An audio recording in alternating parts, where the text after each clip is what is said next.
Ayni damda Shayxontohur tumani O'zbekiston mahallasiga kelganmiz. Manzilimizga aniqlik kiritadigan bo'lsak, katta ko'chagacha 200 metr masofa, Beruniy metrogacha 1,5 kilometr masofa ko'rsatyapti. Bugungi sotuvga chiqqan xonadonimizni ko'radigan bo'lsak, fasad qismi 20 ga 40 bo'lyapti, 8 sotixli yer maydoniga ega.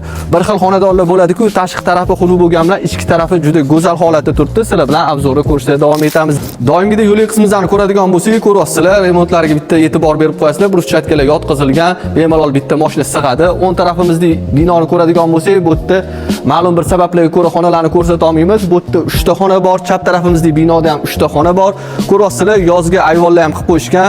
Naveslarni ko'rishingiz mumkin. Uzun ikki yoq tarafida naves bor. O'ng tarafimizda naves tagida yozgi oshxonalar qilingan. Hovli qismini ko'ryapsizlar, chiroyli qilib e'tibor berilgan. Etek tarafidagi binoni ko'radigan bo'lsak, u yerda ham bitta ota-onalar yotoqxonasi, kattagina razmerda zal va choy ichib o'tiruvchi alohida xona ham qilingan ekan. Bu yoq tarafida umumiy hojatxona va oshxona joylashgan. Umumiy hisobda 9 ta xona, 3 ta sanuzilga ega bo'ldi. Yer maydoni 8 sotix bo'ldi. Har bir sotig'iga 46 ming dollardan so'rashyapti. Albatta yana kelishadigan joylar bor. Kelib ko'rib savdosi va barakasini qilsanglar bo'ladi. Doimgidek egalar raqamni ekranga yozib qo'yamiz. Batafsil to'liqroq kelib ko'rib savdosini qilsanglar bo'ladi. Salomat bo'lasizlar, o'zingizlarni ehtiyot qilasizlar.